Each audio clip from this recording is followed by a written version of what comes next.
yeah, we got to see 11 new cards, so that's pretty exciting stuff, and we're going to talk briefly about every single one of them. So let's get started. The first one, Explore Ungoro. So this is a warrior card. It's an epic spell. It costs 2 mana, and it replaces your deck with copies of Discover a Card. Discover a Card will actually be a 1 mana spell. So yeah, this is probably not like a super competitive card, but it will be so much fun, and a lot of people will be playing it just because you can get so much value out of it. Well, not so much value, but in terms of competitiveness, but so much fun. I mean, you get to choose 3 options, right? So chances are 1 is pretty good. So obviously you have to spend 1 mana in order to discover it, but chances are that you're going to get pretty good late game cards, you know. Also, since it's a spell and it transforms any other card in your deck into a spell, this actually has some synergy with things like Wild Pyromancer. Maybe you can drop and get Zen Auctioneer, and then play this and cycle like crazy. Well, you obviously will only get more Discover a Card cards. But yeah, there is some spell synergy in it. I doubt this will see a lot of play in the higher ranks, like rank 5 to Legend, but it is a really fun addition to the game for sure. So yeah, that's an awesome addition for the warrior control guys. So yeah, let's move on to the next one. Tortollan Shellraiser. So this is a priest card. It's a minion, obviously, and it actually has the death rattle to give another random friendly minion plus 1/1, and it has taunt, so it's pretty hard to ignore, right? Your opponents can, well, maybe they can silence it, but they'll likely need to plow through it. So that's actually pretty relevant. It costs 4 mana, so it doesn't curve out into all that exciting stuff, but it has some really cool synergy with the quest. We get to see earlier from Blizzard. The priest quest is to summon a lot of death rattle minions, so yeah, priest really needed some solid death rattle minions. This is also something Peter Wallen said on the broadcast. It obviously has some Nazot synergy, and well, this maybe might shape the archetype. You know, if you play Nazot, you revive this one as well, and this one will have taunt. So that's a pretty good deal. And yeah, it also can buff pretty important other cards, like if you suicide this. You play a Northshire Cleric, you can buff up your Northshire Cleric, and all of a sudden you got like this 2/4 Northshire Cleric. So yeah, it's pretty cool. It fits the priest class well, in my opinion, because it has a lot of health, so you can heal it up. So yeah, I think we are actually going to see this card quite a lot in on the rank ladder. So what's next? Lakkari Sacrifice. It's a Warlock spell. It's basically the quest Warlock is getting, and it will reward you after you discard 6 cards with a Nether Portal. So the Nether Portal is a 5 mana spell, and you open a permanent portal that summons imps with 3 attack, 2 health at the end of your turn. So that's actually pretty cool. Like, it's permanent. Just let it sink in. You just cannot get rid of it. It's permanent. It's amazing, right?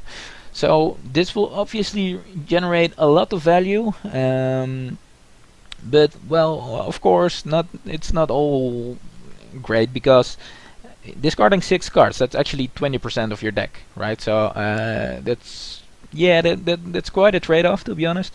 But yeah, it's obviously pretty cool, and it's pretty unique that Warlocks actually get something that your opponent just can't remove, like, ever. So yeah, I'm really curious about whether this will see play. Obviously it can generate a lot of value if games get drawn out. So yeah, it's pretty cool. It's a pretty sick finisher for any grindy deck, any deck that tries to go late. So yeah, pretty excited to see this one. And in order to support the Lakkari Sacrifice, we also got to see the Lakkari Felhound. It's a minion, 3 attack, 8 health, 4 mana, so that's pretty decent stat for its mana cost. Only drawback is you discard 2 random cards on playing it. But if you don't have any cards in your hand, you obviously don't discard anything at all. It won't work with the quest, but then you got like a 3/8 for 4 mana, which is pretty amazing, and it has taunt as well. So it's a pretty amazing demon. And yeah, it's basically an Ancient of Blossoms for 2 mana less, but you discard 2 cards instead. Which, well, I'm really curious if we're going to see discard Warlock getting to competitive levels. So yeah, that will be a really fun thing to watch once Journey to Un'Goro Crater goes live.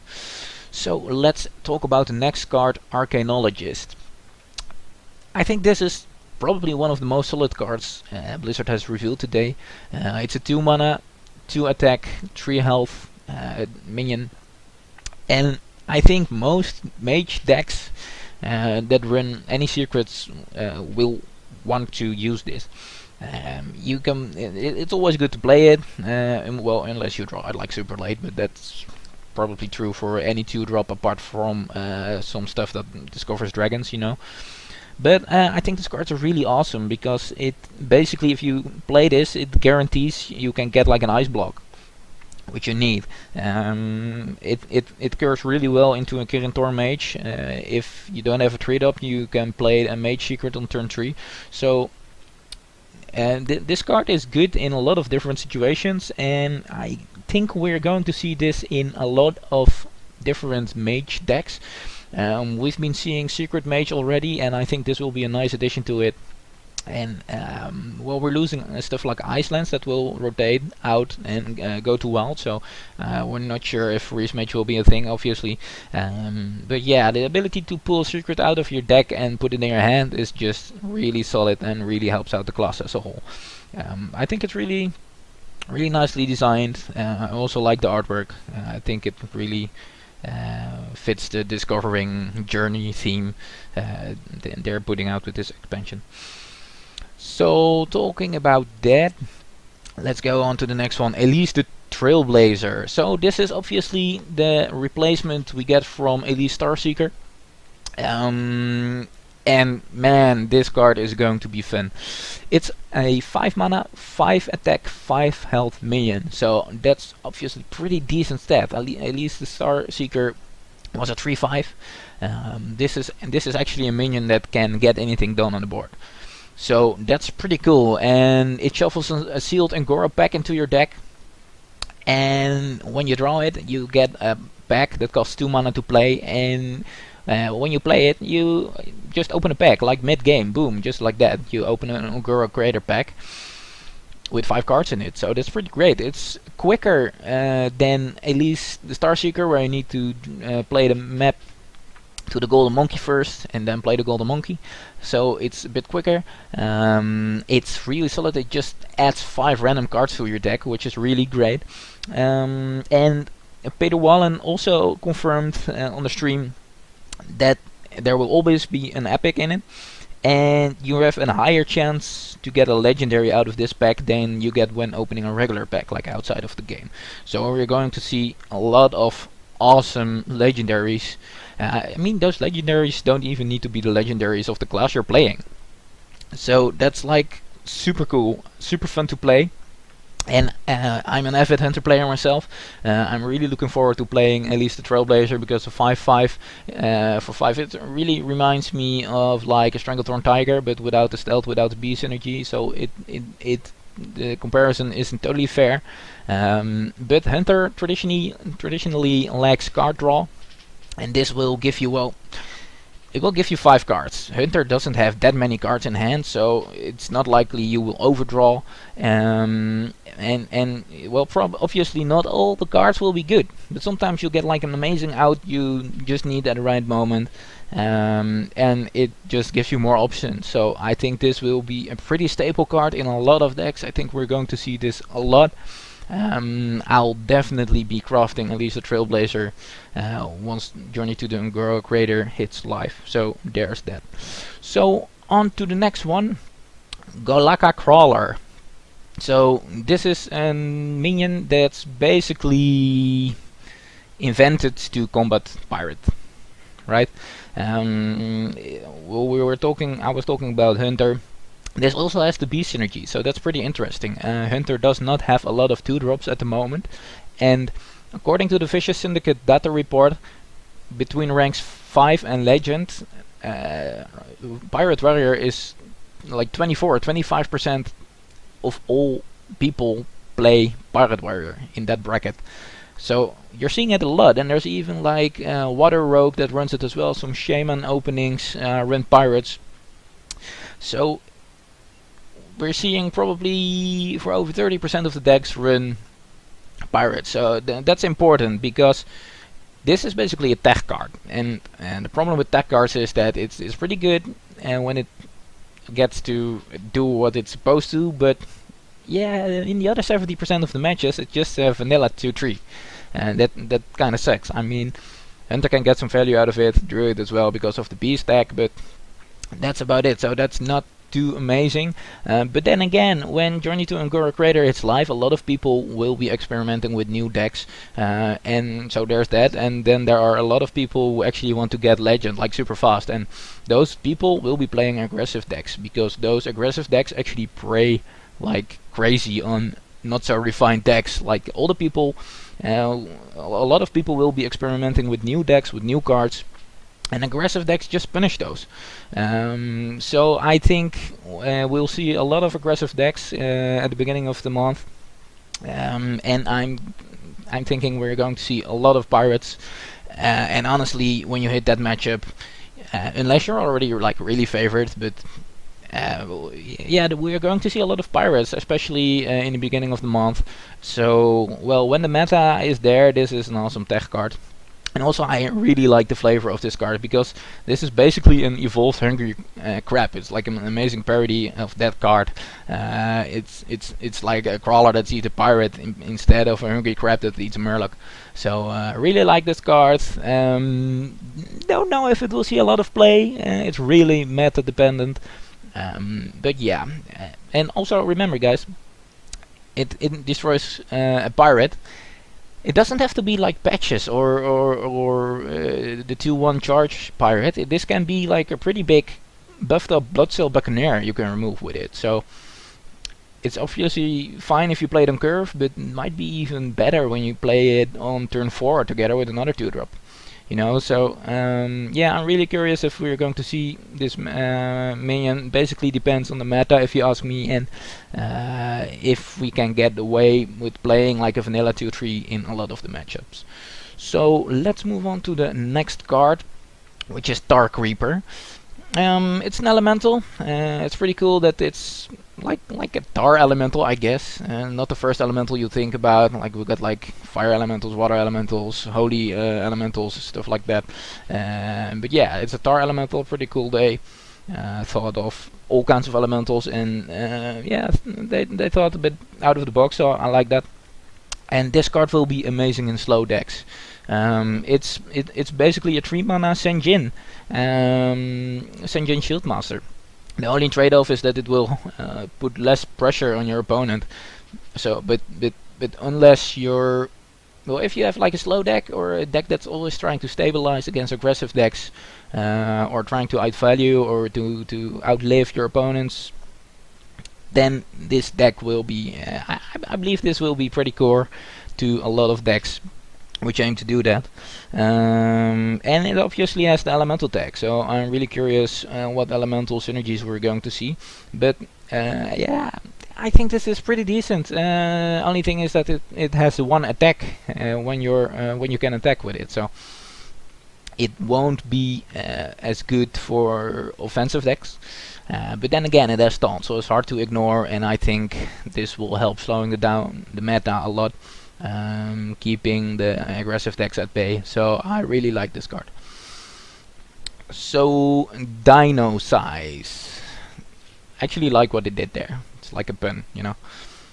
So it's an epic spell, and it basically is like Blessing of Kings on steroids. It sets a minion attack and health to 10, and I think we're going to see some decks which do amazing things with this. Just imagine a minion with Wind Fury sticking 1 turn. I mean, that's like 20 damage right there. Or imagine charge minions with this. We're going to see some crazy stuff in wild, because anything is rotating out. Obviously, that we'll only see that card in wild. But just imagine a blue Jill warrior with this card that's like 10/10 charge for 10 mana. Or yeah, and the thing is, it doesn't even die, like with Power Overwhelming. You know, it gets 10 health as well, so it will probably stick around a turn. That's huge. So really interesting cards. Leaving anything on the board for a Paladin at turn 10, around turn 10, is going to be extremely dangerous. We'll see. Maybe this will be like, I don't know, spell blocked like crazy. I don't know. They'll probably figure something out. But this card is probably a powerhouse. It gives a lot of burst to the Paladin class. So yeah, I'm really curious to see what this will do. We're probably going to see some amazing one-turn kills on YouTube and on Reddit pretty soon after this card enters the playing field. So another card. I was about to say the last card, but it's not the last card. We got 2 left. So there's Sherazin Corpse Flower.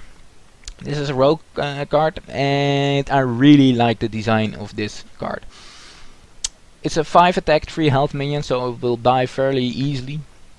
But it will go dormant, so that means it's basically asleep on the board. So it will take up a minion spot in your board. So you can only have 6 minions next to this one. So that's something to consider. Although there are not too many rogue decks that use a whole lot of board space. Yeah,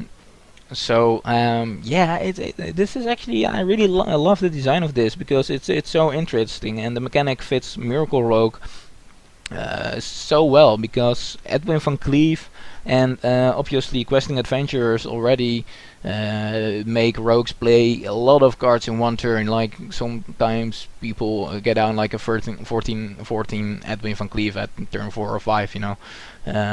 So if you are already doing that, yeah, you can. If you have a deck like that, you can probably fit this in for some extra value. So I really like the design of this card. I think it's really cool. It's like a little bit, it's like semi-permanent, just like the Nether Portal we saw for the Warlock. So it's pretty cool. But yeah, then again, you're unlikely able to revive it more than once, maybe twice. But on the other hand, it will work with Nazat. But yeah, if it dies afterwards and you haven't won yet, you lose 2 spots on the board, you know, because it will be dormant and it will just sit there and do nothing. But yeah, pretty interesting card, and it just blends in really well with what Rogue, especially Miracle Rogue, is doing already. So I really like this card. I think it's really designed well. So the last card is actually the Hunter Legendary they released, and I love playing Hunter, so I'm really excited about this card. Swamp King Dred. So this is a 7 mana, 9 attack, 9 health minion, and well, when your opponent plays a minion, he automatically attacks it. At first I thought, well, okay, that's not that great, you know. After like 7 drops, 7 mana cards and up, you usually need to have an immediate impact on the board to be viable. But honestly, a 9/9, that's like 18 combat stats for 7 mana. That's pretty good. Like the Yeti is considered good because it's 4 mana for 5, so that's like its mana cost times 2 plus 1. This is even better, and it also has like this cool effect, which really helps with board control, and that's really important for hunters. Always has been. So I'm really looking forward to playing this card. It's a 7 drop, which is so nice because hunters don't have that many great options for 7 drops. That's why I invented a Katoon Hunter, because they have Twin Emperor at 7. That's why I played around with what's it called, my zoo hunter with curator in it, mainly because curator seems to be a good 7-drop that solves some of the draw problems hunters always have. So yeah, I'm really looking forward to this card. We'll have to see how good it will be. I think it will be pretty good. Yeah, if your opponent plays a stealthed minion, you'll just die if you have this on the board. So that's pretty good. And it's pretty unique in that way. Like, there's nothing really like it. Knuckles doesn't even get close, honestly. Nice try, Knuckles, but yeah, not really. So some people are actually talking about, yeah, okay, I'll just take in some poisonous creature and play that, and it will be destroyed. And they say, yeah, this will be bad, and that's why. But I'm like, if people are actually needing to tag in specific cards for this minion, then it's probably good enough to run it, you know. So some things to keep in mind is that the new adapt mechanic can actually give you the poison option. So if everybody is going to adapt shit, then this won't be that good, you know, because poison will just kill anything that it attacks. But yeah, I'm really curious to. I really want to play this card. I think it's really interesting. It basically goes up against late game Jade Druids. It can kill a lot of big Jades. Well, that's actually interesting to mention, because it says it attacks a minion if your opponent plays it, not when your opponent summons it. That's an important distinction to make, because if your opponent will play like the 3/6 elephant thingy a Druid has that summons a Jade, it will Swamp King Dred will actually attack the elephant and not the Jade.